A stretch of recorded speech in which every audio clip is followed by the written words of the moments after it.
Hey, what's up guys? My name is Sean. I'm your host. I haven't done this in a really long time, but I'm really excited. I've got Gabriel, Dave, and Jamie.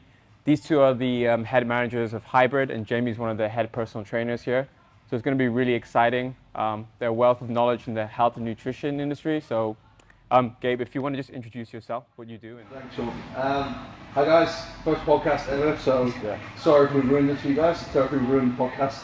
My name's Gabriel, obviously I run the Hong Kong operation here for Hybrid. Been in Hong Kong for 7 years.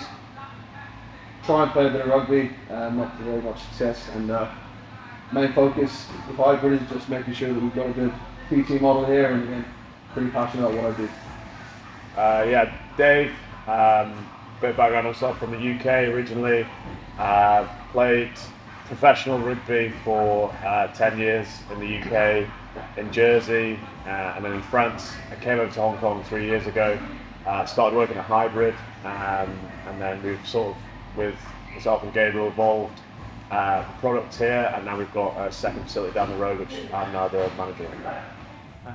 Hi guys, Jamie here. So a bit like Gabs, came here for rugby, but came over 2 years ago in the midst of the pandemic, so not being much rugby to play unfortunately, but spent the time here just working at Hybrid, and managed to get myself to one of the mentor positions here. So my job here is just make sure that I sort of mentor our mentees, so just looking after the junior coaches and giving them the knowledge that might be lacking. That's really cool. So I mean, on top of since I've been at Hybrid here, the education's been really good. One thing that's stood out for me is the nutrition, and it's a weird time that we're living in, is that we've got so much science, so much data to kind of have all the tools to better ourselves and to basically live longer or feel healthier. Yet it seems like we're almost regressing in so many ways because we're getting foods that are easily accessible. And I wanted to touch upon this topic, about the role of sugar. Do you think it's addictive to a lot of people? Do you think it's like a choice? Or do you think that the foods have changed so that people are so inclined to take it off the shelf and eat it and make them feel good? Or do you think that's, from experience? Good. So I think, obviously, look, Sean's social media and a lot of kind of what attracted Sean to Hybrid, and one of the reasons why he became a coach here is because he had a huge desire to want to learn about health, and obviously the way that's nutritionally governed. So I think from a nutrition perspective, look, we've got this kind of hyper adaptation to constantly feeling a little bit shit. So I think a lot of our clients that we work with, whether it be processed foods, trans fats, just the local char siu down the road, a lot of the way the clients respond to food nowadays is because they're putting stuff into their bodies that probably 200-300 years ago wasn't necessarily there, or isn't necessarily processed well by the body. So is it addictive? I think Lane Norton probably would tear my head off, and most people online would tear my head off if I said it was addictive, but I do think it has a stimulus response for a lot of clients.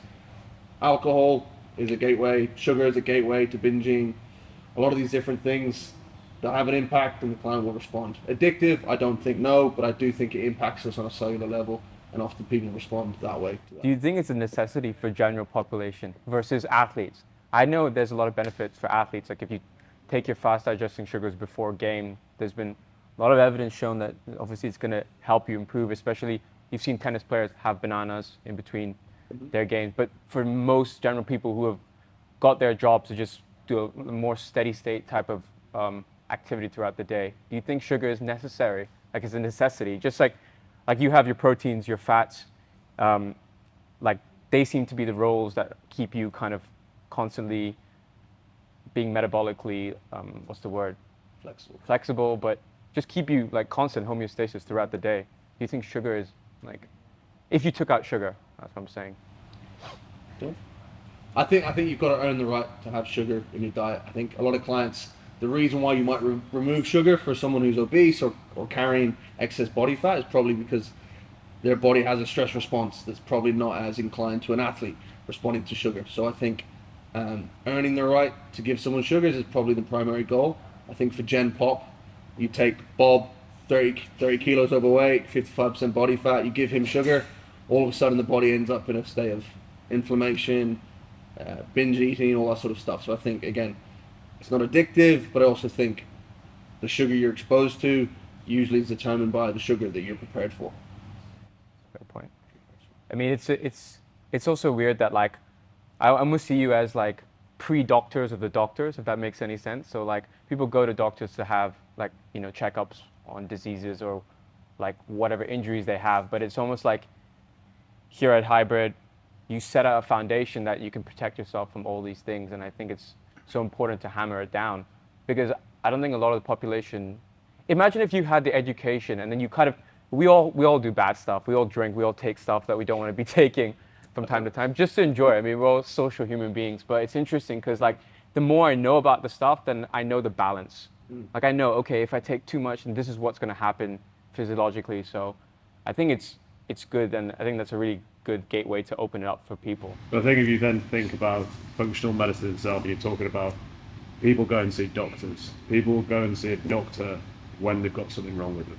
They won't go and see a doctor when they haven't got anything wrong with them. But for what we're trying to do, we can massively influence people's health just by the exposure we get to it. So if a person doesn't go to a doctor, they'll get a drug that might help them with something, but then that's it. There's nothing lifestyle-wise, there's nothing health-wise, there's nothing educational-wise that comes with that. So a lot of the stuff we try and do here is a lot of education around things to prioritize, things to think about, lifestyle, stress, nutrition, those sort of things, as opposed to you just going to see a doctor when you have a problem. But the exposure we get, I think we can influence people a lot, and we can help people a lot before they even get to that stage. Obviously, you still need to go and see doctors for sure, 100%. But what we can do here, I think, is massive as well in terms of health. And the thing, just like touching on that, just tying in what Gab said about sort of the sugar. So obviously a lot of the clientele that we work with here have highly stressful jobs, so it's always a convenience factor, and with this it's the first thing that they see, so it's going to be highly processed refined foods, which naturally do pack a lot of this into it. So when it comes to like sort of seeing us, it's not a sort of like drug where it's like, oh, this will help you like with sugar. Almost, it's when I have a consult with a client, it's okay, like these are the problems in your life, like we identify them. However, stress is going to be a big playing factor in that, and we can't control stress, but it's how do we make you more resilient to it, and sort of with the education, with sort of what foods to be eating, and usually it sort of revolves around sort of what one of our big things here is about like eating as close to as Mother Nature as possible. That plays a huge factor in a lot of things. In order to help a client become like more resilient to stress. Right. I mean, I think Owen Lacey obviously banged on about that, about natural foods and anything that could fly, swim, run. He also talked about, I wanted to talk about, because you guys are all in, quite highly qualified in strength and conditioning, you have experience. There's a crossover, I feel. You have bodybuilding, powerlifting, and Olympic lifting. Now, I think they're all great tools, but how do you differentiate like how you implement it in sports? Because this is the thing that I found quite tricky, I still find difficult, is like, for example, football, you can have a program and you set it out, but what type of exercises, how do you program it for an athlete that's coming in season? Because, you could do like a shoulder press. You're like, yeah, so what? How is it going to help you? But, for me, drilling, playing games is going to make you better in the game. But obviously, how would you do it with like certain clients and plan it in that way? Well, I think a lot of it is obviously down to exercise selection as well. So you're working with an athlete, if you're thinking about like a power clean or something like that, technically they might not be so proficient to get the maximum out of that. So instead of like trying to overcomplicate things at certain times, I think regressing it is slightly easier. So if we just went to a high pull or a trap bar jump or something like that, something that's going to minimize injury risk but also elicit the same response that we're trying to get in terms of like rate of force development and that sort of thing. So in terms of like athletes and like taking out eccentrics in season, those sorts of things, if it's just jumping consent or whatever it may be, I don't think you always athletes need that Olympic style. You can produce power and produce force without going to those full Olympic movements. and there's obviously a lot of benefit to them, but if you think about the time it takes for you to actually get proficient at them and the potential risk of injury to get to that point and the risk to reward, then I think that massively plays into what we do. Interesting.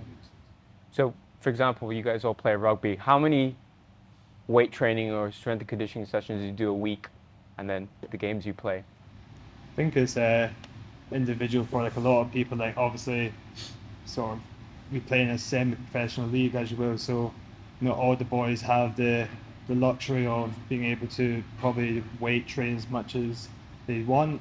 Boys are traders, brokers, etc. So they're pretty time poor. So the last thing that they probably want to do sometimes is they finish a long day of work is go to the gym, probably want to go home and spend it with the family. But fortunately for us, we have the luxury of one working here and being able to sort of have that flexibility of training. So sort of just personally, I like to try and do about 3 sessions a week. I think that's a bit of a sweet spot for me. Anything else, I just end up fatiguing myself almost too much, and that almost carries over into my training. Okay, interesting. Yeah, that makes sense. Yeah, I think when I was younger, I was doing too much, and I think also here also again at Hybrid, you bang on about like, you know, a lot of clients will come in like, I need to do 5, 6, 7 days a week. I think it's really cool how you plan it out so it's not counterproductive, and then you can build them up and peak them at a certain time. But I only see professional MMA athletes training that amount and then getting their worth. So I think it's important to tell clients that I think the quality is more important than the quantity. Yeah, we've got someone on GT at the moment who's a local lady who's training twice a day, every day, and she's not quite seeing the results she wanted to. And I think you're in that same thing you're talking about. She's doing too much, basically. Yeah, and trying to get her to understand to like pull back a little bit is quite difficult. She's like, if I just do more, it's gonna, and I'm like, no, it's almost gonna be the point of diminishing returns with a lot of this stuff. You're gonna go maximal as opposed to optimal. So I'm trying to like talk to her about that a little bit at the moment, but it's exactly what you're talking about in terms of pulling back. In terms of like female clientele, do you approach it different to male clientele in terms of, let's say for example, training versus nutrition, or similar parameters? I think, are you talking about athletes or are you talking about Gen Pop? No, it's Gen Pop. I think with Gen Pop, I think a lot of the time whether you work with male or female, if you understand what the problem is, you can usually find the solution. Obviously with the fat loss journey, the performance journey for a female is very different to a male. It's not going to be as linear because you need to put things in the context of their menstrual cycle, you obviously put things in the context of their training age, and usually men are predisposed to having a little bit higher tolerance to load, a little bit higher tolerance to speed, all those sort of things. I think those qualities, strength, speed, stamina, endurance, all those things are achievable across the board, but obviously the timeline for both of those things is probably slightly different. Okay. What would you say is, for example, I mean, I have it written down, for longevity, would you say like, obviously we're kind of fighting an uphill battle, right? As we get older, muscle mass declines, you get a little bit more weaker and stuff like that. Do you think strength through range of motion is more important? So flexibility, or do you think just like normal hypertrophy training, so just keep on like building strength, is more important for, let's say, the average person? I think when you talk about longevity, probably sarcopenia is probably the thing that people talk about. Which one, sorry? Sarcopenia, so the degradation of muscle mass.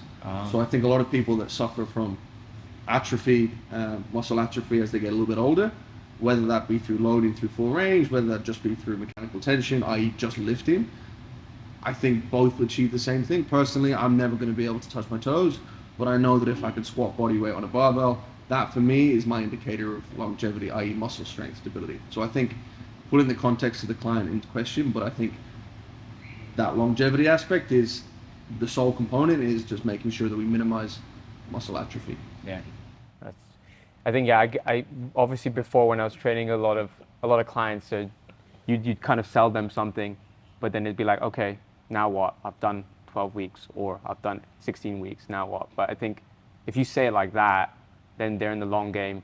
And don't get me wrong, it's like, I guess you want clients to get their results, but I think also if you keep them in the loop that like, it's not kind of a never ending thing, like it'll be never ending, you know, weight training is so important that just like it is, you know, to like kind of go do your steps. I think people will benefit a lot from that. So Yeah, and I think that's like probably like one of the things that we're most proud of most at Hybrid is the sort of length of time a lot of our clients stay. So you get people that sign up for like 12, 16 week packages. However, these people often have the same for like 2, 3+ years. And I think obviously as the coach, it's up to you to sort of, number one, what's their initial goal?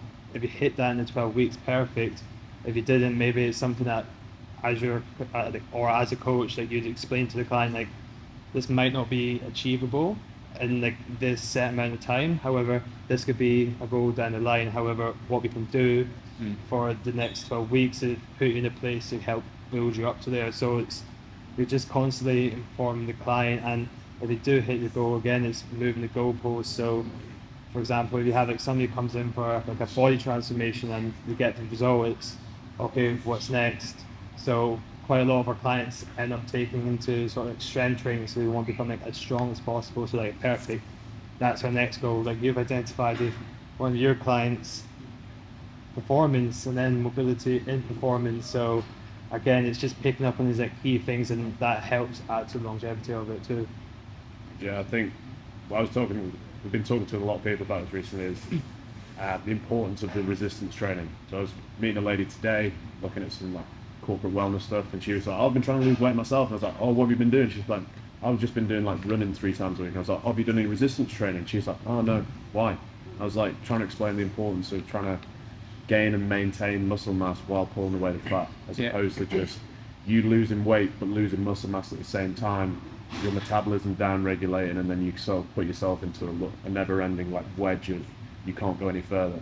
You want to be able to maintain what muscle mass you've got and potentially gain it while pulling away the fat, so your metabolism can stay a little bit higher, and then you've got the flexibility to do more. And I think a lot of people don't really understand that concept. A lot of people are just like, well, I'll just eat less and do more cardio. It's like, yes, initially you'll get some gains from that, but eventually you just put yourself into a bigger wedge where you can only eat less and only do more. And then you drive yourself into this deficit where your body's then in starvation mode, in survival mode, as opposed to it thriving and you being able to fuel it properly on like a day-to-day, which is something I try and talk to people a lot about and explain the importance of the resistance training.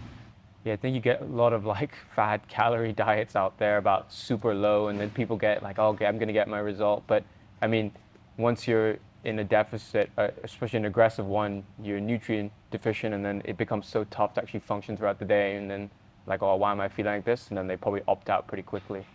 So I think it's good here at Hybrid because that the health thing is so important, and I think it's underrated. So even not even by like just doing an hour session here, it's like, okay, you're always talking them through like, why is this? Why are you doing this? Blah blah. And then it becomes like the daily rituals in a sense. They hammer it down, and they're like, now it's become their like brushing teeth.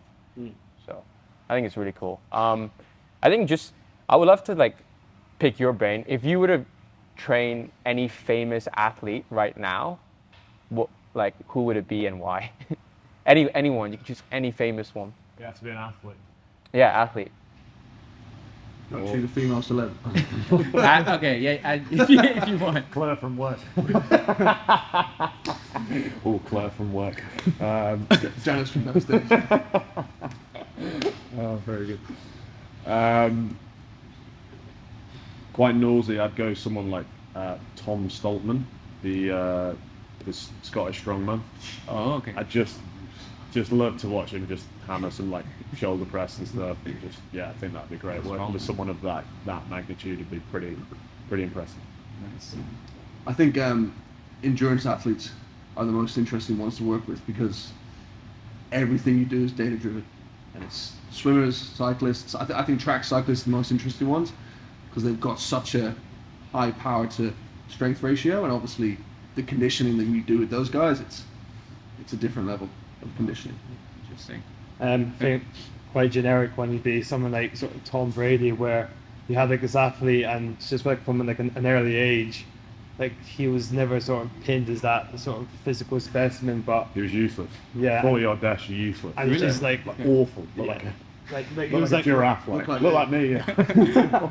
Limbs everywhere. Like, yeah. and like just wasn't like this physical specimen, but like he's become one of like the GOATs, if not like the ego of the NFL. So, and like sort of coming towards like the tail end of his career, it's okay. How would you get somebody like this to like have that like longevity? So like maybe he can play like another season, and just like from a team sport perspective, I find it like all really interesting. I used to do like the sort of group training side and looking at the hybrid athletes and how they go through sort of accumulations into intensifications, and then even like realization phases where it's okay, you're taking the intensification but you're making it like transferable as possible. Like, I love all that sort of strength conditioning work.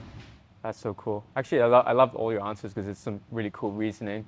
If I were to pick one, it'd probably be like some professional footballer. Could be anyone. But the only reason is that I remember like, obviously it's a lot better now, and you got to give strength and conditioning coaches in the UK and across Europe props for like training the pro footballers. But I remember when I went to Brazil, I was training with a pro team, and like professional footballers, I feel like they're dedicated, but then some of them are so fucking lazy when it comes to just like, you know, they'll come and there's some really lazy trainers. So granted, they'll take their possession and their football really seriously, but when it came to the gym, I was like, like I just couldn't understand like why. So never really took it seriously.